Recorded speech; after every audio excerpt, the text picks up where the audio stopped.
Hello everyone and welcome back to Blindfold Chess Training Day 8. And for today what we're going to do is we're going to be going through a couple of games by, old famous classical games.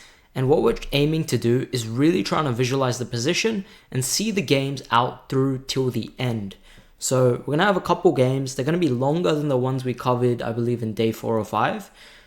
These ones will be slightly a bit more complex and really test your visualization skills. Here, especially in the first game, I'm really going to pause, make you ask yourself questions about the position so you really remember it and understand how to actually play a game blindfolded. So without further ado, let's get started. This first game was between William Steinitz and Kurt von Barteleben. I don't know why I don't have to pronounce any of this, but I just decided to. So this was the game. We're looking from White's perspective and we're going to start the game. So as you can see, the moves are there. So you can look at all the moves on the board that are shown.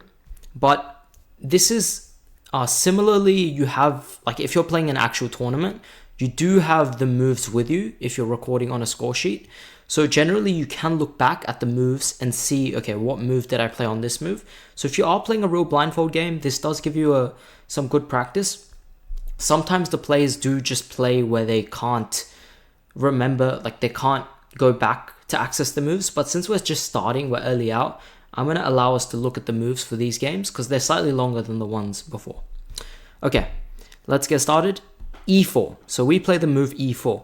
The same way we did in the first few days. We look at what happens once we play the move E4. And we don't just take it for granted. We play the move E4 and okay, we'll see what happens next because then you'll start losing the position. E4, what that does is it takes control of D5 and F5. It opens up the queen's diagonal from D1 to H5. It opens up the bishop's diagonal from F1 to A6.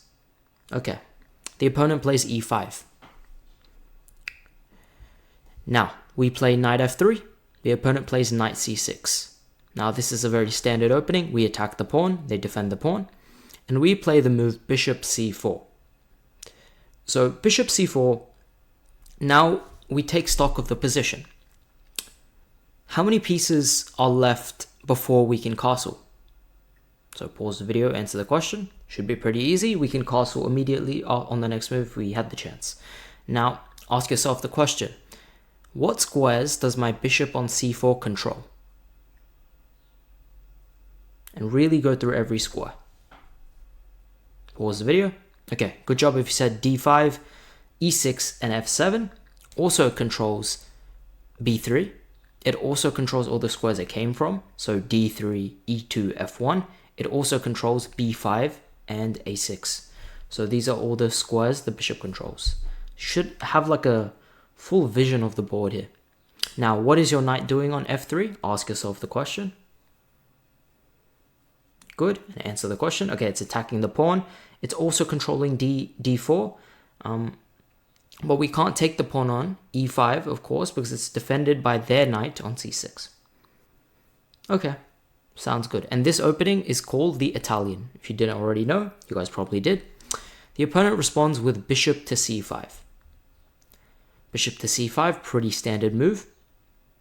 It's a move that avoids, if you play the Italian with knight F6 instead of bishop C5, sometimes your opponent can play knight G5 and go into the fried liver. This opening avoids it. So they play bishop C5. Now, both people have 2 pieces out. 2 pieces and 1 pawn in the center of the board. That's pretty easy to remember. We play the move C3. So we've played C3. Okay, try and think of what we're trying to do with the move C3. Think of any diagonals the move C3 has opened up. If you can see, C3 has opened up D1 from the queen, for the queen. D1, your queen can go to C2, it can go to B3, it can go to A4. If the queen was on A4, what pieces would it be attacking? And what squares would it be controlling? That's another question for you. So go ahead, pause the video, answer the question. Okay, if the queen was on A4, it would be looking directly at the pawn on A7. It would also be looking at the knight on c6. It would be controlling b5. It would be controlling a5, a6. It would also be controlling b5, and it would look... Oh, sorry, not b5. If the queen was on a4, it would be controlling b4 and... what do you call it? And the bishop. And also it would be controlling all the squares they came from, so b3, c2, d1. And yeah, if I didn't already say, b5 and c6 as well. Okay, so that's potential possibilities we have. So we can also calculate when we're doing the blindfold training. It's not just about seeing the static position, you can also move the pieces around there. Okay, we played the move c3, the opponent plays knight f6. Okay, cool. Knight f6, it attacks our pawn. So we take a mental note, the pawn is being attacked. Now what do we play? We play the move d4. d4, ask yourself what we're doing with the move d4. What's the point of it? Okay, so we are attacking the bishop, and the opponent is not in time to take on e4 because it will take on c5 and take the bishop. So the opponent will have to react to this. Okay, they play e takes d4, so they take it with the pawn on e5. So now we visualize the pawn on e5 is now gone. I've made a mental note, the pawn on e5 is now gone. If you make the mistake of not making that mental note, you might forget, and later on in the game, in the endgame maybe, you might think there's a pawn on e5 when there really isn't. And it could cost you, so really make that note. Pawn on e5 is gone, e takes d4, and c takes d4. C takes d4. Now ask yourself, can they take that pawn again on d4? Now I believe they can't, because we have the knight on f3, and the queen on d1 is protecting the pawn on d4. And at any time you can pause the video, slow it down, rewind at any time if you're not up to it. And also in this position, take stock of the position. And a good task for you here is to tell me where every single piece in the position is. Every single piece. Now have a go, pause the video, and I'll say all the pieces. So from what I can see, well, I can't see, but I can see the board. I don't know what I'm saying. Let me just say the pieces. The pieces are, there's a pawn on d4, there's a pawn on e4, there's a knight on f3, there's a bishop on c4. So those are all the pieces in the center. There's a king on e1, there's a rook on h1. The pawns are still on f2, g2, h2. There's a queen on d1. There is still a bishop on c1. There's still a knight on b1. There's still a rook on a1. There's also a pawn on a2, and there's a pawn on b2. So that's how you like render in all the chunks, if you will. That's how you get all the pieces in. That's all the white army. Let's look at the black army. Okay, bishop on c5, knight on f6, knight on c6. There's no pawn in the center of the board for them at the moment. Their king is still on e8, their rook is still on h8, they have pawns on f7, g7, h7, they have a queen on d8, they have a bishop on c8, and they have a rook on a8. They have pawns on c7, b7, and a7. And d7, if I didn't say already. Yep, d7. So that's all the army. So I think I got all of it. Now what do they play after the move? C takes, so e takes d4. We play c takes d4. Now they play bishop to b4 check. Okay, bishop to b4 check is a move. It hits our king. Also, I'm looking at, okay, if I play knight c3, potentially my pawn will be under threat.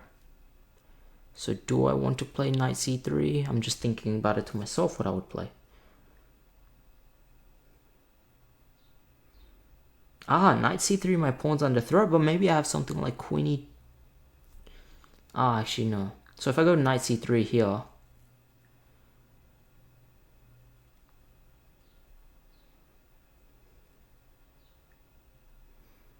yeah.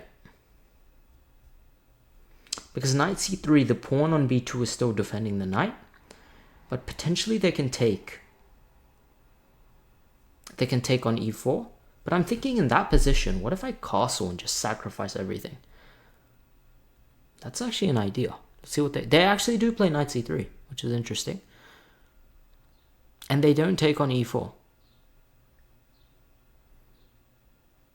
Now I do think taking on e4 is... maybe if you take on e4, d5 comes? Or something along those lines. We'll look at that after the game. That's not the main concern. So knight c3. The opponent themselves plays d5, which makes sense. So the opponent opens up their other bishop on c8. I'm keeping a mental note of that. Also, our knight is still pinned. So they play d5. We play e takes d5. Okay. We take the pawn. Now the e file is open. They play knight takes d5. Their knight on f6 has now moved to d5. So they have now knights on d5 and c6. They have a bishop on b4. So actually, both their knights look at that b4 square as well. And I can see the knight on d5 also looks at e3. It also looks at f4. The knight on c6 still attacks our pawn, but our pawn is defended by our knight on f3. Okay, what should we do? I'm thinking of, we really want a castle very soon. We do play the move castle, so that is done. So now our king and rook have swapped. Our king is safely castled. And the opponent plays the move bishop to e6. Okay, bishop to e6. So now if we take stock of the opponent's pieces, they have a knight on d5, they have a bishop on e6, they have a knight on c6, and they have a bishop on b4. So all of their pieces are out. The bishop on e6, I would ask yourself, wait, what a silly thing to say. I would ask you to ask yourself where the bishop on e6, what squares is the bishop on e6 controlling, including when it's controlling its own pieces. So what squares is it controlling? Yeah, well done if you said all those, so from c8 to h3, and also it's controlling the knight on d5, and also it's controlling the pawn on f7. So it's essentially glued in by the pawn and the knight. I can also see their rooks are almost connected. The queen is on d8, the rook's on f8, and actually no, they haven't castled yet. I actually made the mental mistake to myself, thinking they had castled. The opponent has not castled yet. So the rooks are not almost connected. They still have yet to castle. That was my bad. So they're still yet to castle. So I do make mistakes as well. Happens. And yeah. So we have castle. They're yet to castle. What pieces have we not developed? I believe our bishop on c1 is still not developed. And of course our queen and our rooks can be on better positions. Okay. Let's see what we do now. Now we play the move bishop to g5. So we develop our last piece by pinning the knight to the king. So, actually we would be pinning the knight to the king, but the knight has moved to d5, so no longer we're not pinning the knight. The queen is simply attacked. And they can't take our bishop because it's defended by the knight on f3. Okay. So now the opponent plays bishop to e7. Okay. So the opponent is essentially arguing the bishop has done its role on that b4 square, because since now that knight is no longer pinned, there's no point of the bishop being on b4. They bring it back to e7. Okay, let's see what we do.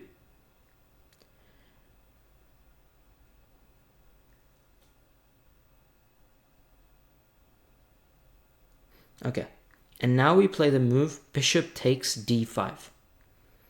So bishop takes d5 takes the knight off the board.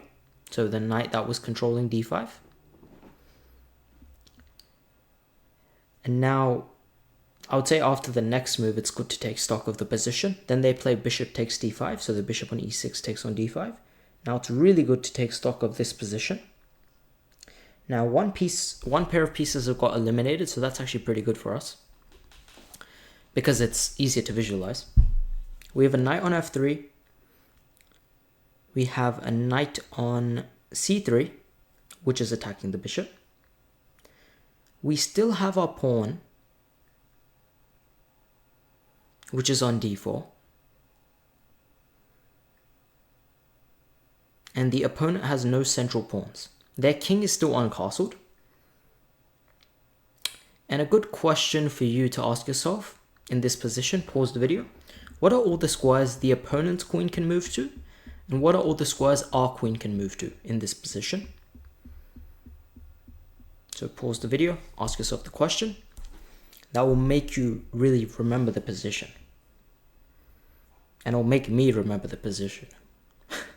So from what I can see, I can't see, but from what I can see, the queen, so we have a pawn on d4, so I'm assuming the queen can go to d2 and it can go to d3. The queen can also make its way to a4 and the queen can also go to e2. That's what I see so far. Now, yeah. It's also important to know our pawn is isolated, I believe. Yes, our pawn on d4 is isolated because when we played c3, d4, we took, and eventually we took with the e pawn. So our pawn is isolated, but that doesn't really matter because we're ahead in development. So we have a knight on f3, a knight on c3, a bishop on g5, we have a castled king, we have a queen on d1, we have a bishop on g5. Okay, and we have a rook still on a1. And they still have their rook on a8, they still have their rook on f8. Oh, not f8. They still have their rook on h8. They still have the king on e8, queen on d8. They have a bishop on d5 now. They still have the knight on c6. And they still have... Now they have the bishop on e7. Yes, the bishop on e7. It's important to note the bishop on e7 is attacking our bishop. So we're going to have to do something about that. So next move is we take the knight. So we play knight takes d5. We take the bishop, we play knight takes d5. Okay, so the opponent's going to respond to that. They play the move queen takes d5. Very logical. Now, it's important to really see here what the queen is doing on d5. It's a pretty menacing piece.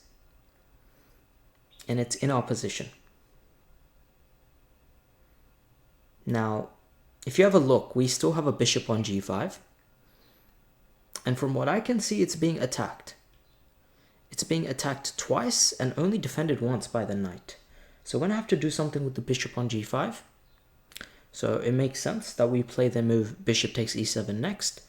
The opponent responds with knight takes e7. Now, the only knight that could take on e7 is the knight on c6. So they play knight c takes e7. Now, dramatically, everything has changed in this position. Actually, it's quite easy to visualize. And if you're stuck here, I can really help you out. And now, all you have to do is, you have to notice that 3 pieces just got exchanged. The bishop, or for us, 2 bishops got exchanged and a knight. And for the opponent, similarly, we took their bishop. They only have a knight, we only have a knight, right? Okay, so they have a knight on e7, we have a knight on f3. They have a queen on d5, we have a queen on d1. We have a pawn on d4. And we have pawns still on f2, g2, h2, b2, and a2. Our rooks are still on a8 and a1 and f1. Our king is still on g1.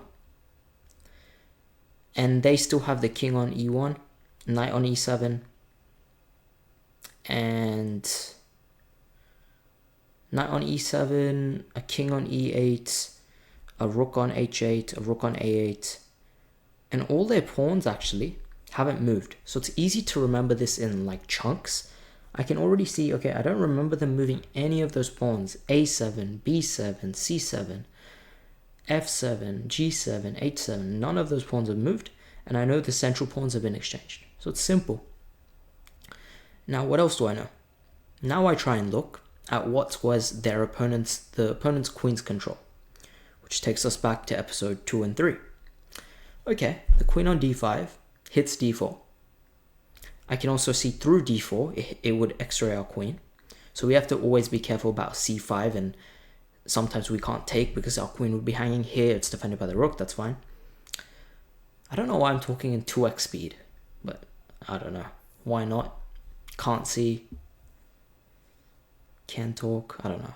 Okay, queen also controls a5. So the queen also controls all the way up to a5. So c5, b5, a5. And it also controls c6. And that's about it. It also controls e5, f5, e5, f5, g5, and h5. Did I miss anything? Yes, it also controls d6, d7, d8. Also controls the e6 square. Also it controls e4, f3, which is where our knight is. Also, I missed the diagonals actually. I didn't go through the diagonals before. Also controls c5, c5, b6. Wait a second. No, c4. Oh, sorry. c4, b3. Oh, what was I saying? c5, b6. On the wrong diagonal. So d5, c4, b3, a2. So that diagonal from a2 to g8, it's on that one. And it's also on the diagonal from h1 to a8. Okay. Cool. Next move. Now we play the move rook to e1. Very logical move. Rook comes into the game. Rook was out of the game. We bring the rook into the game. And they play the move f6. Now f6, finally they've moved a pawn. But to my knowledge, they still have not castled. Which I can confirm by looking at the moves. They still have not castled. f6 seems like a very strange move. I guess it's not terrible because it stops knight e5, knight g5 ideas ever in the future. But I always get concerned when I see f6 because if I was playing, what would I play in this position if I was playing? I would think about doubling up on the e file straight away with like rook e3, queen e2, rook e1. That would be my first idea. And I suggest you also think about this in your head. If you haven't worked, like I haven't seen the moves. If you see the next move, it's rook e3. I promise I haven't seen it. It probably isn't rook e3, but you know what? I'm going to look at it. Okay, it isn't rook e3. I was wrong anyway. Queen e2 also makes a lot of sense. Actually, queen e2 makes a lot more sense than rook e3 because you're getting another piece into the game.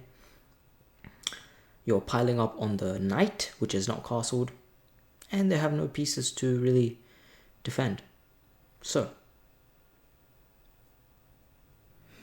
okay, queen e2 has been played. That's changed slightly where our queen is. The pawn is no longer defended by the queen. It's still defended by the knight on f3.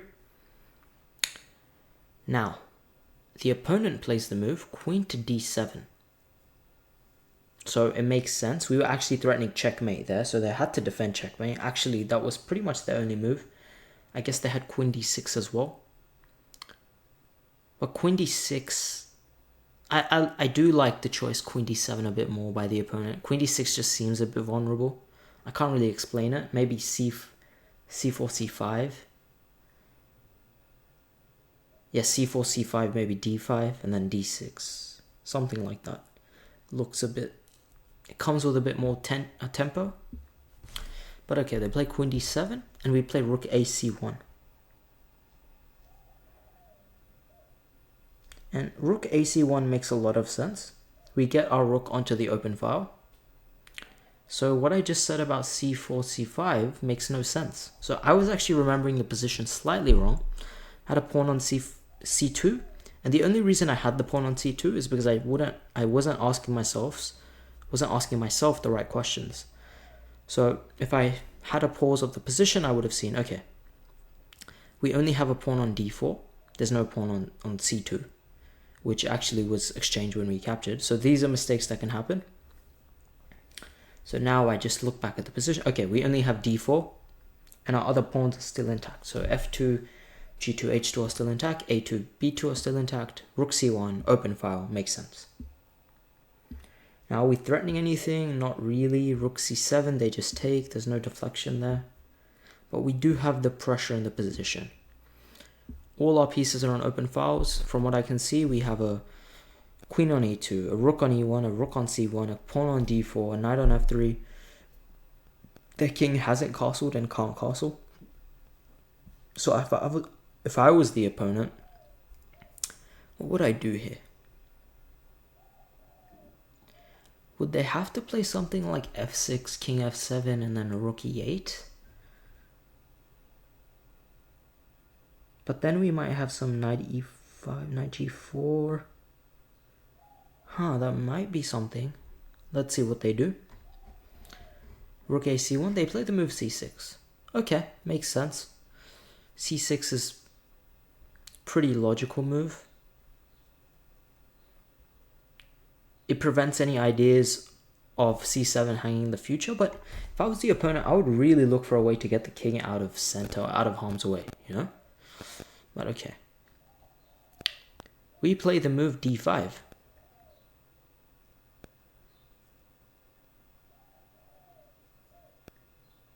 Aha, that's actually a very clever move. Now, d5, it looks like it gives up a pawn on first sight, but you have to remember, we have all the activity in this position. In d5, it does a more important thing than a... It does a more positive thing than a negative thing. It gives up a pawn, but it does free up the d4 square for the knight. So potentially something like knight d4 can come in the future. I'm just thinking, like knight d4, where can the knight go? Like knight d4, knight f5? Yeah, knight d4, knight f5, and the queen on d7 can't take the knight on f5 because it's checkmate. And the knight obviously can't take because it's pinned. And there's just a lot of pressure mounting. So, okay. After d5, they play c takes d5, and we play knight d4. So what I said does come true. I got future sight, I'm telling you. Future sight. Nah, I don't have future sight. I don't even have present sight. Okay. d5... what was it? Yeah, d5, c takes d5, knight d4. Now, if you're new to this, I urge you take stock of the position. Try and think of where every piece is, every pawn is. Quickly, I'll let you know if you do not know. I also test my own skills. Rook g, we have a king on g1, a pawn on f2, a pawn on g2, a pawn on h2, queen on e2, a rook on e1, a rook on c1, and pawn on a2, a pawn on b2, no pawn on, and a knight on d4. That's our pieces. And the opponent has a pawn on d5, which just captured from the c file, pawn on a7, a pawn on b7, pawn on f6, a pawn on g7 and h7. Their king is still on e8. They have to move it on the next move very surely. They have a queen on d7. They have a rook on a8 and a rook on h8. Okay. Sounds good to me. Now, they play the move king to f7 as expected because knight f5 was coming and it was going to crush. So king f7 was pretty much forced.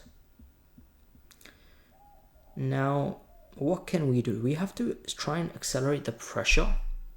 I'm just thinking to myself, does a move like knight b4? Sorry, not knight b4, knight b5 do anything? Because knight b5, it does hang the knight, but they can't really take it because we take on d7. And it also attacks... I guess it doesn't do much, right? Yeah, it doesn't do much. I guess it prepares rook c7, but the rook would come to c8. And I don't think we want to take on a7. It's going against what we really want in this position, which is to checkmate the king.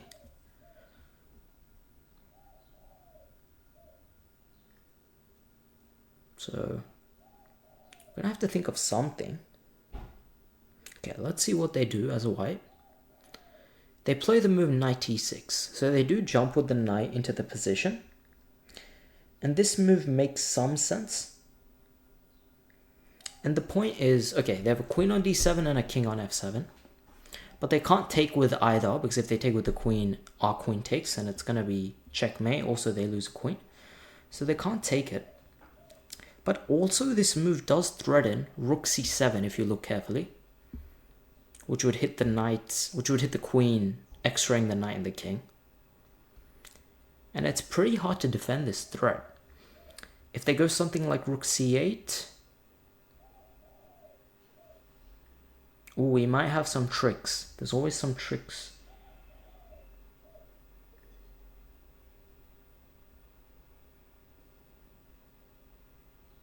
Knight e6 also threatens knight g7 if you look at it. King takes f7, we play queen takes d7, take the knight. We're equal in material, then we can take on b7 as well. And we have a winning endgame. So we have some ideas here. Let's see what they do. So after knight e6, they play rook hc8, which is what I was talking about. But now I thought knight takes g7. We can't do knight takes g7 because they take our rook first. Aha.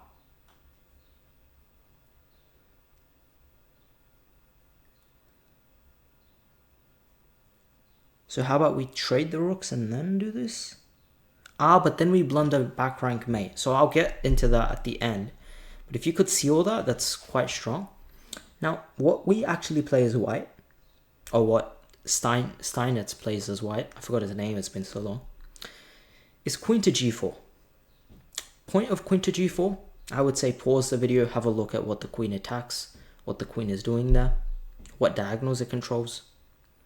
So one of the main points is it's attacking the g7 square along with the knight. So if they take our rook, we would take on g7. And that would be a devastating attack. But they do have the move, because we're going to be forced to take back, then they take our queen. But then we have the move, queen to g8 check, picking up the rook on a8. So if you could see that, it's the queen is here, the rook is here, the rook is steering the rook, and the knight is here on e6, their queen is on d7, their king is here, and their knight is on e7. No, the knight is here. Wait. Yeah, the knight is on e7. Yeah. So if we did happen to take, the king would come back. I'll check this after the game.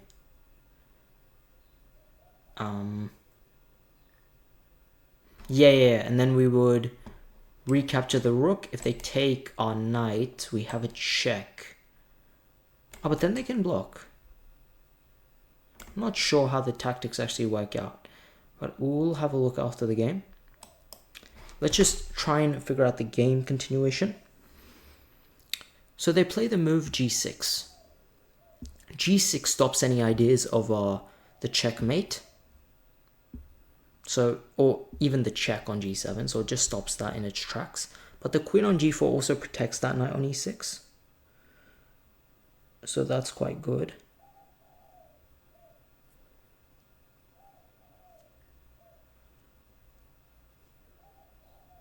I'm just wondering if they took our rook in that position and we took here on g7, king e8 is forced. We have to take back because of mate. So we have to take here.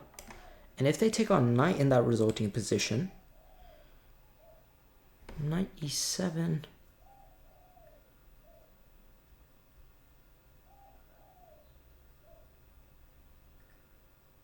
Yeah, strange, we can't win the rook.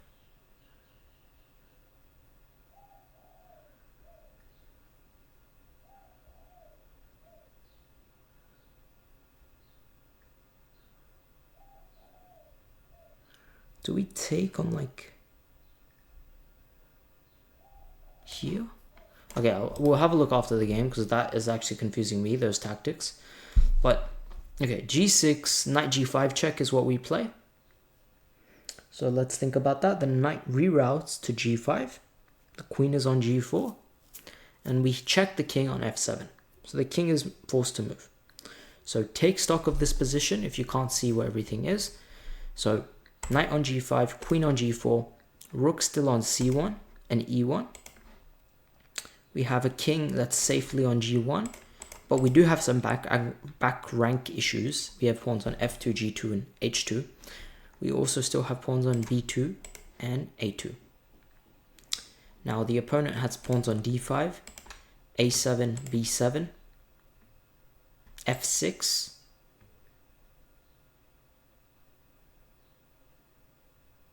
yep, they still have the pawn on f6, yes, right.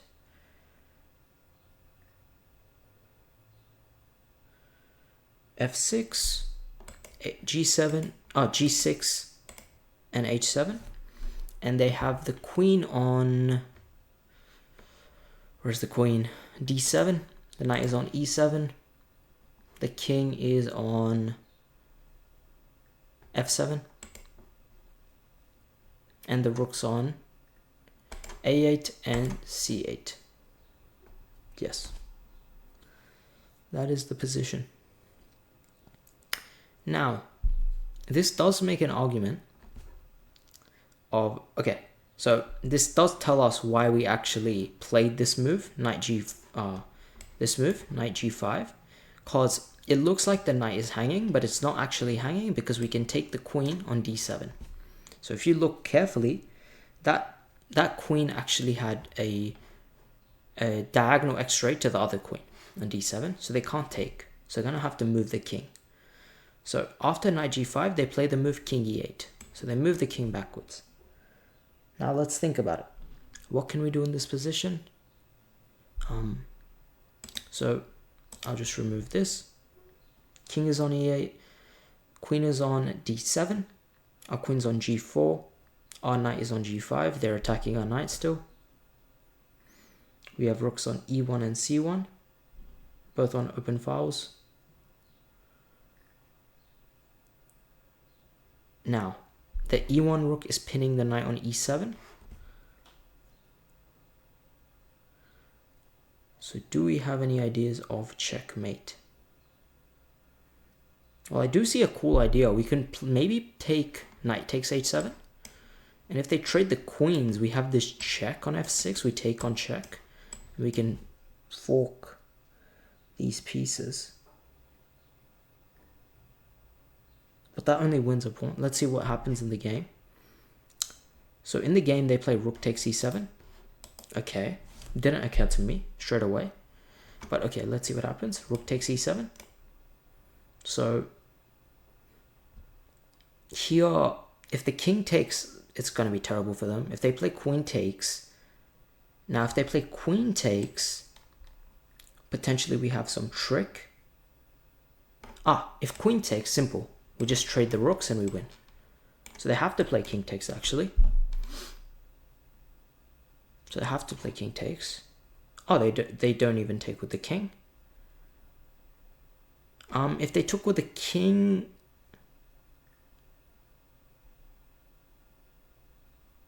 yeah, I'm not seeing it immediately. Maybe I'm forgetting something. Let me just recheck the position in my head. Queen d7, king e7, queen g4, knight g5, pawn f6, pawn g6, pawn h7. Now rooks on a8, c8. We have rooks on e1, c1. Now we took rook takes e7, so we took that, so the rook's gone. If they play king takes, what happens?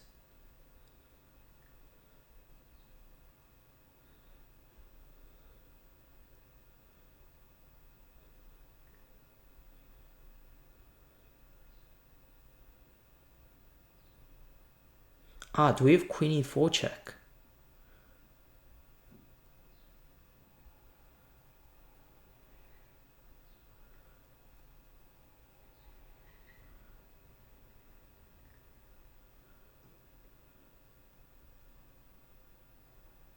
Maybe, maybe not. Okay, let's just go through, let's just finish off the game quickly and see how the game concludes. So after rook takes e7, king f8 is what they chose. They play rook f7 check. They're really trying to give up this rook. So rook f7 check, although that's defended by the knight, so that's not possible to take. So they have to play the move king g8. We play rook g7 check. And here taking with the queen would lose, the rook, so they can't do that.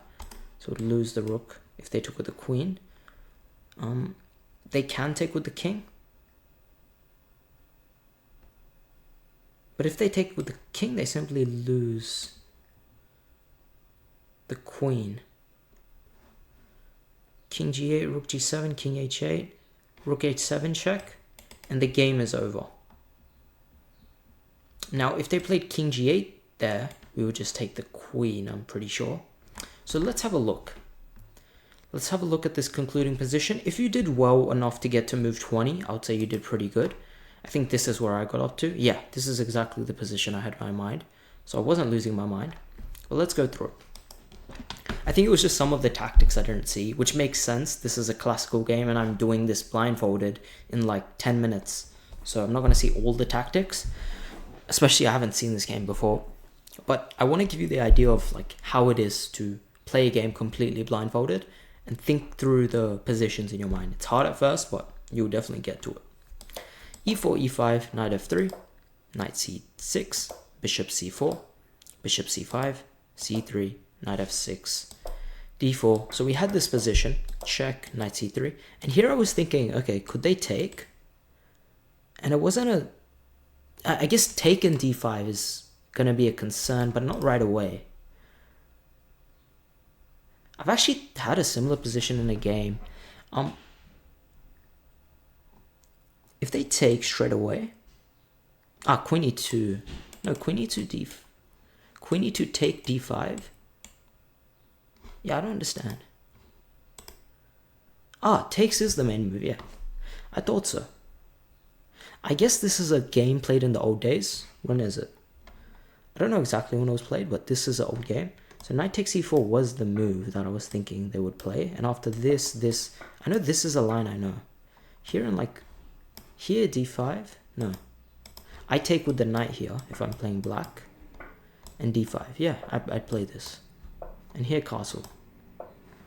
Yeah, this is why I was wondering they didn't do that.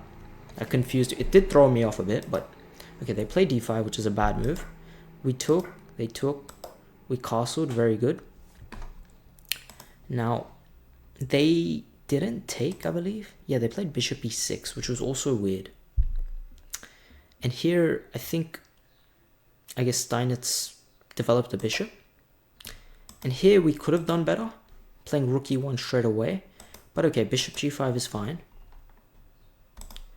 Bishop g5 is fine. Bishop comes back. We trade, they trade, trade, trade. And now it's a very simple position. So he's simplified it.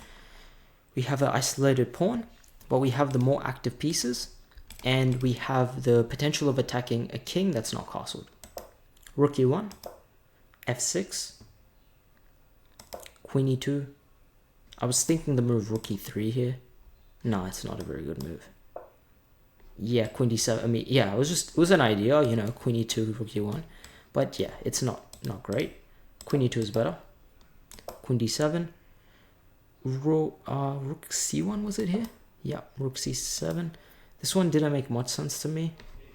Yeah, I thought rook d1 maybe a bit better. d5, d6. So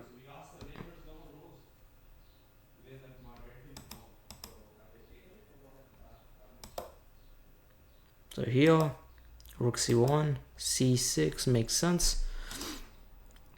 Here d5 is winning, and this is a move we were considering, d5 and knight d4, and trying to get the knight to f5. Because here, let's say they don't play the move king f7, is what I was saying.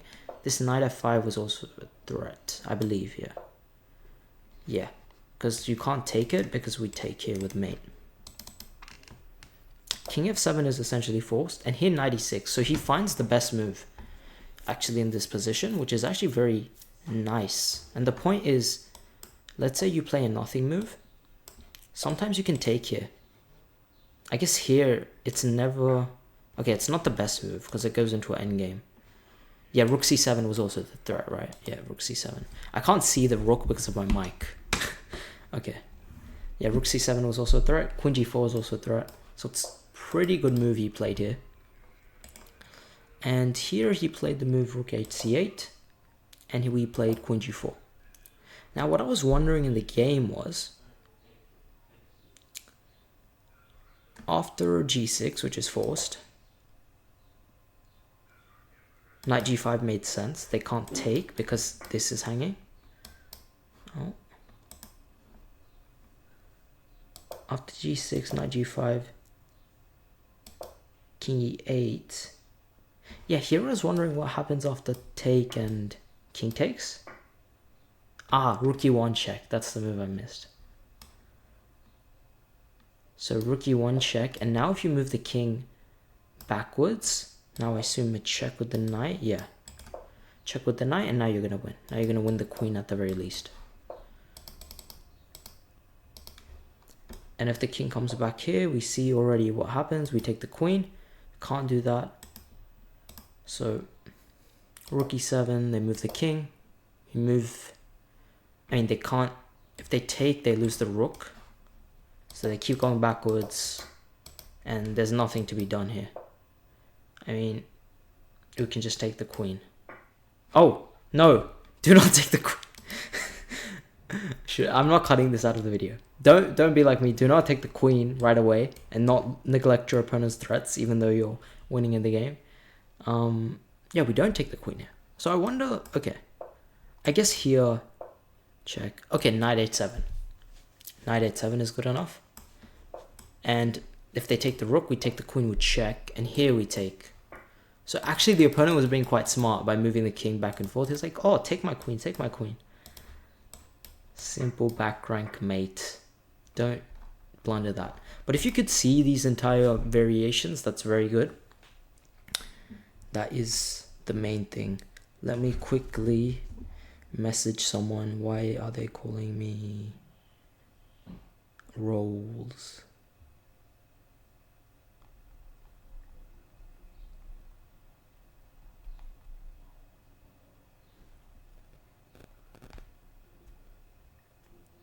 All right, let's go to the next game and final game. Let's pick one at random. I'm gonna pick one that's like around 20 minutes. Okay, I'm gonna pick one from black's perspective where black wins, so you also get a sense of games from the other side. Okay, this is a 22 move game. I can't be asked at the moment. Let's do a. I like this player a lot though. Akiva Rubinstein. No. We need black to win. Alright, we're playing this game. We're playing, I guess black ends up winning, so we'll look from black's perspective, but in your mind you can visualize still from white playing, like you can still imagine your perspective as white, but you can play as black, if you know what I mean. It's a very easy way to play to remember the coordinates. And you should be able to see your opponent's move and your move pretty much identically from the same position on the board. Okay. The game starts off with e4. Let me turn this off. The game starts off with e4. We play the move e5. Okay. Same thing as last time. Opponent plays d4. We play e takes d4. So this is the center game. We play e takes d4. We're like, no. You know, we take the pawn. Makes sense. They play queen takes d4. Now they have a queen in the middle. They have a pawn in the middle. We have a central pawn gone, but we can also attack their queen. So, not too scary. We can play knight c6 at any time. Speaking on knight c6, we play knight c6. Opponent plays queen to e3. The queen is now behind the pawn. And ask yourself in this position, what squares can their bishop on c1 go to? Good job if you said just e2, because the queen is, not e2, just e2, because the queen is blocking the path. And as for development, ask yourself what files are open from white's perspective. So well done if you said the d file. Now ask yourself, how many pieces has black developed? Simply one. So we've only developed one piece. Okay, now we play the move g6. Point of g6 should be pretty self-explanatory. We want to get the bishop to which square? Actually, this is a interesting point, because if you see the diagonals well, you should be able to see that the diagonal from c1 to h6, we can access that diagonal right now. We can play bishop h6, and it would actually attack the queen. And if the queen moves, we take the bishop. But they can play the move f4, so that's always an idea we should have in our arsenal. Now, the opponent plays bishop d2 as advertised, and we play bishop g7 as advertised. Now, the move bishop g7 does do a few things. You should ask yourself, what squares does it control? So it controls f6, e5, d4, c3, and then b2. Is the pawn on b2 hanging? I would say yes, it is. Pawn on b2 looks pretty hanging to me. There's still a knight on b1, a rook on a1, and we're threatening to win the rook, so they have to do something about that. They play their move knight c3, so they do something. We say do something, and they do this something. So that makes sense. We play the move knight g to e7. We could have considered the move knight f6, but that would block our bishop. Also runs into e5 ideas later down the line. So knight g7 is perfectly good. Also potentially knight f5 is incoming. So yeah, that makes quite a bit of sense. So knight e7. Knight g to e7, by the way, the knight that's undeveloped. So they play the move long castle. Now after long castle, we play the move castle. So they play long castle, black plays castle. So here I would take stock of the position. So the king is on g8, the rook is on f8, pawn on h7, pawn on g6, bishop on g7, there's a pawn on f7, pawn on e5 is gone, we took that away. The pawn on d7 is still there. Yep, the pawn on d7 is still there. Pawn on c7, pawn on b7, pawn on a7, there's a bishop on c8, there's a rook on a8, there's a knight on c6, there's a knight on e7. Now for the white army, there's a queen on e3. We'll start with the pawns. So the pawns are h2, g2, f2, e4, d2, no, sorry, not d2, c2, b2, a2. Bishop d2, knight c3, queen e3. Bishop f1, rook h1, king c1, rook d1. Yep. And if I don't mention the other rooks, they're respectively on a8 and f8. Now, the opponent plays the move f4, and we play d5. So we have to look at what f4 does. f4, well,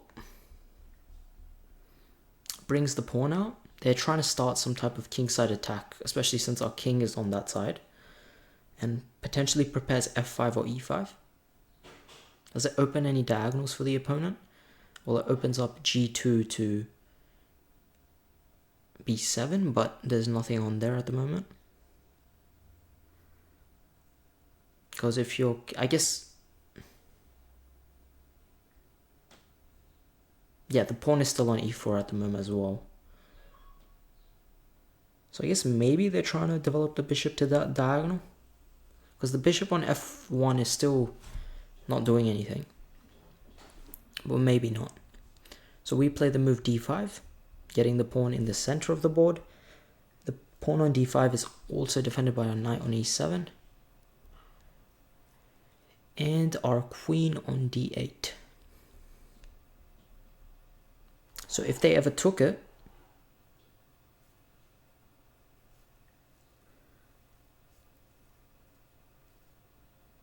I guess if they took it, they have a queen on d2, they have a rook on d1, they have a knight on c3. So if they did take,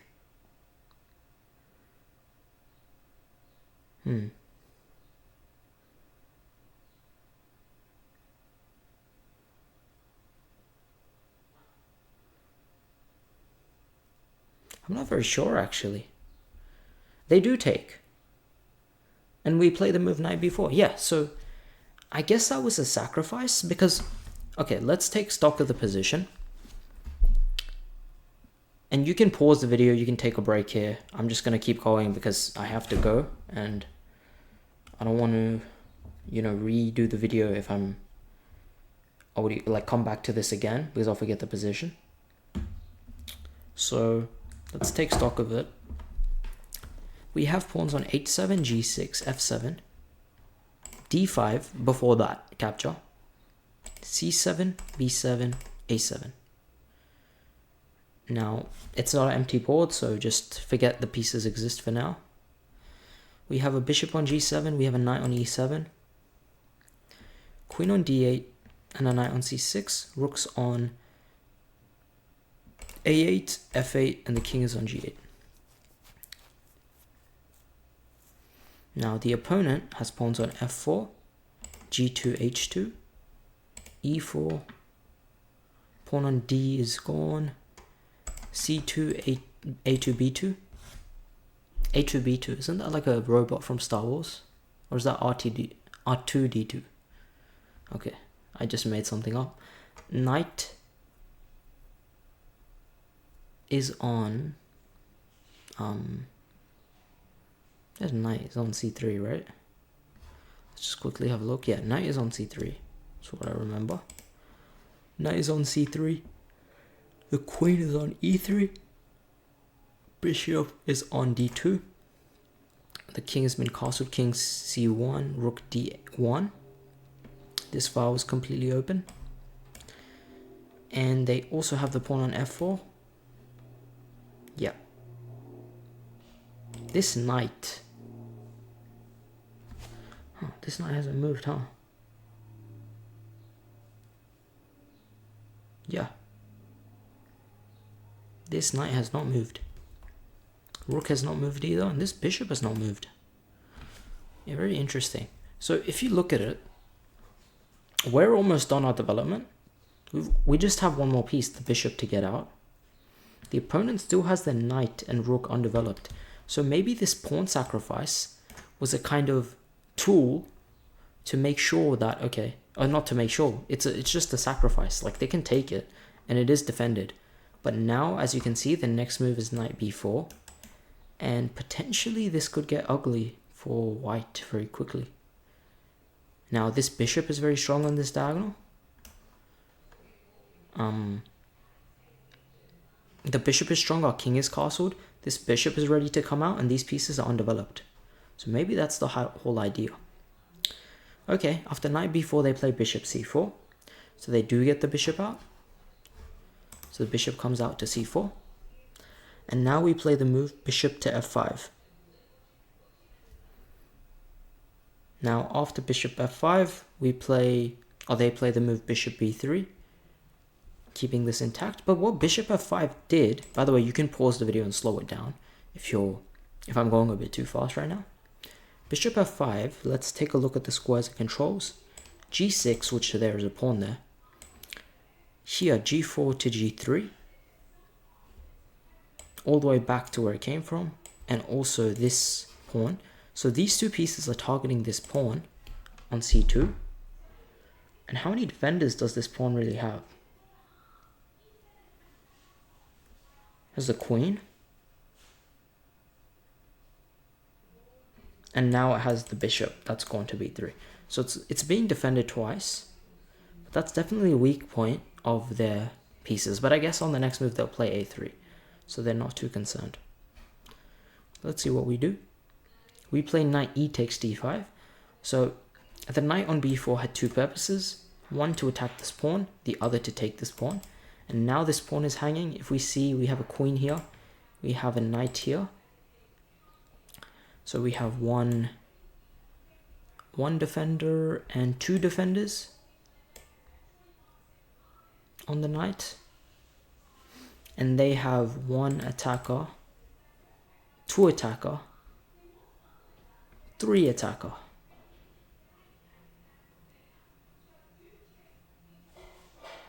Wait a second, I think I'm forgetting something. They have three attackers on this knight.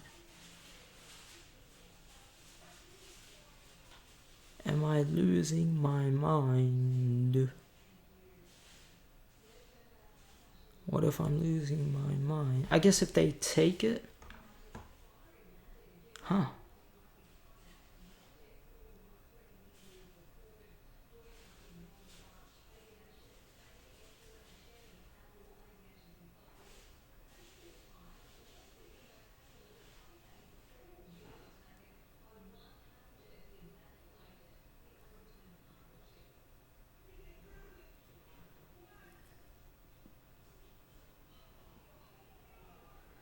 I'm definitely losing my mind because... By the way, I'm keeping this in just so you guys also know, if you're following all along on the board, if I'm making a mistake, I'm going to quickly check this out so I don't waste too much time. After we take... there's a bishop on d2.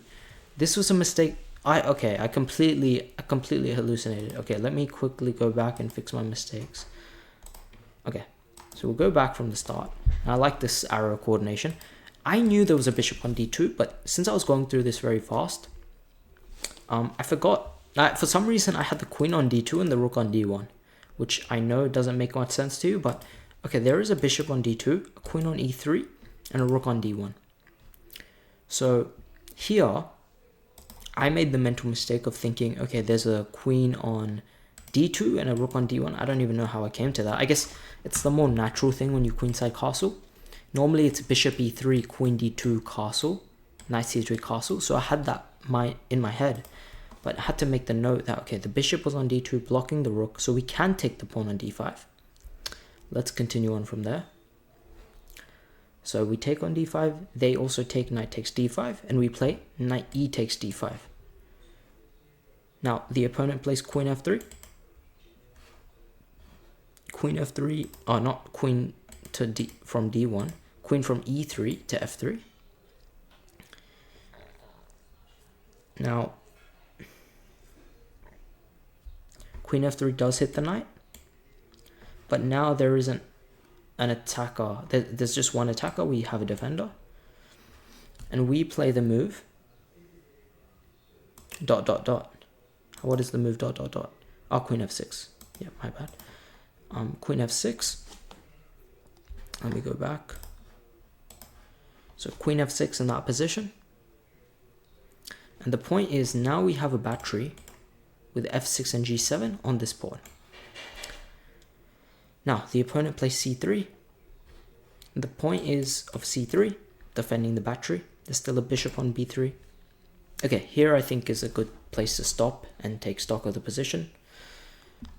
So, okay, it's a good place for me to stop and take stock of the position as well. We have a pawn as black on h7, g6, f7. We have, where else are all our pawns? c7, b7, a7. Now we have a bishop on g7, queen on f6. We have castled, a king on g8 and a rook on f8.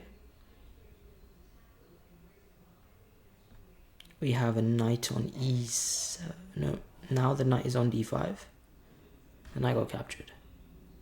We replace the knight with the knight. The knight is here.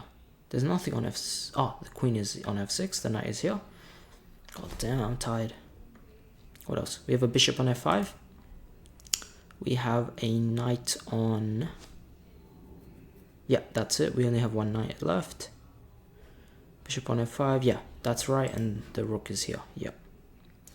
Now, their pawn structure is a2, b2, c3. They've taken here, so that's gone. They took with the e pawn. So f4, g2, h2. The queen is on f3. The bishop is on b3. What else is going on? The king is on c1, the rook is on d1, the bishop is on d2. This knight was traded off, so the knight on b1 is gone.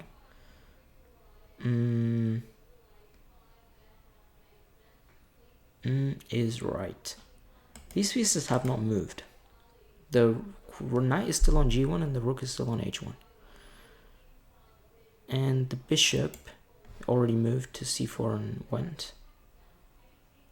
This bishop's on d2. Okay. Yep, that position is in my mind. Lock it in.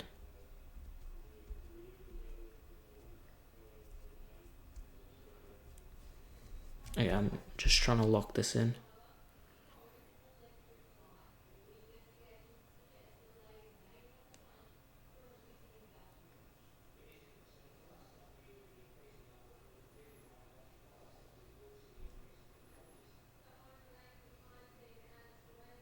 Yep, that's in my head. Okay, queen on f6. Now, they play the move c3, and we play queen. Oh, no.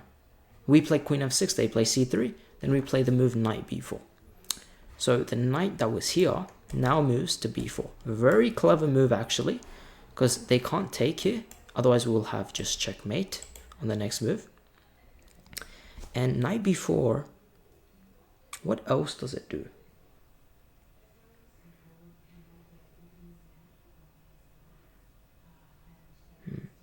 I'm not sure if I see the tactic at the moment, but it seems like quite a safe square for the knight because you can never take it. And if you play a move like a3, you weaken your position quite a bit. You're weakening your king very slightly. Bishop d2, queen f, yeah. Okay, let's see what happens. They play bishop c4. Which is a strange move to me because it doesn't do much. They still have pieces to be developed. Unless there was a threat with knight b4, I'm not seeing at the moment, but that's fine. We play the move queen a6. Okay, the queen rotates all the way to a6. And this is very good if you were keeping track of the position before and you saw everywhere the queen could move. You can rotate around this because our pawn structure is intact. And on a6, we're really threatening to take. At some point we are threatening to take this and take back. That would be quite devastating. And their attack hasn't launched on our king at the moment. So they play the move g4, so they're starting the attack. And we play queen takes a2, a move I don't see. But now I do see. Queen takes a2. If they take with the bishop, we play knight takes a2. And there's a bishop on d2, there's a rook on d1, there's a king on c1. If you play king b1, king b1 is impossible, is it? Because we have a bishop on c5, that's a brilliant move. Queen a2 is a brilliant move. And yeah, the game should be over. The opponent plays bishop e3, I guess as a last-ditch effort. But bishop a3, now we play the move bishop takes c3. Brilliant move. Bishop takes c3. And now they can't take it because it's pinned to the king. And if they take the queen,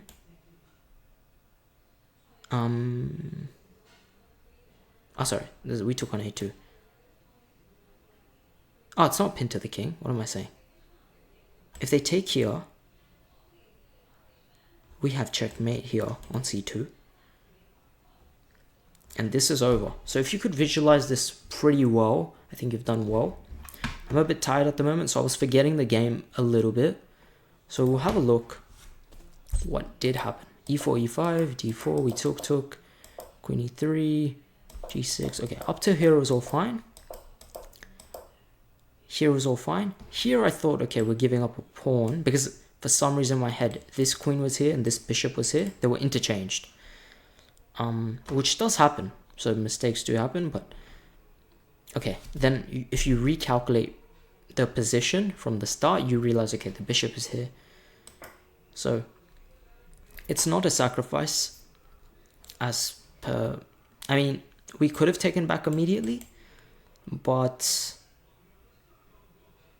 I like this knight b4 move because you want to take back with this knight, because why not? I think, the engine says this is fine as well. So both are good. They defend it. Bishop f5 developing. Here we're also attacking this pawn that we took note of. Now knight d5, trade, queen goes to f3. So this position I did have in my head. c3, and this knight b4 move is really good. Really good. The point is, let's say you play a random move as white. Now this is threatened, this check. And now wherever you go, you take the queen. So this threat is pretty hard to parry. You don't have really a good move to parry this threat. Even if you go bishop e3, engine's top choice, still this. So yeah, this is quite good. Now what we did is, here, bishop c4, queen a6 is quite strong. The point is if you take now, take the bishop, it's winning. And if you take this, this is mate. This was the point. I actually didn't see this quite, but yeah, this whole idea did exist. This bishop's diagonal and this knight's trick. So we took, they played bishop e3, we took this. Now if you take, this is mate, which like we said, and yeah, there was nothing to be done here. And if you take, this is mate, which is something we already calculated before. Okay, good job. If you couldn't see all these games, I suggest pausing the video and going back and replaying them and trying to go through them in your head. But yeah, this was quite a good session. I think it was quite a long one. So I will see you all tomorrow. I'm tired. You're probably tired as well. So yeah, we'll call it there.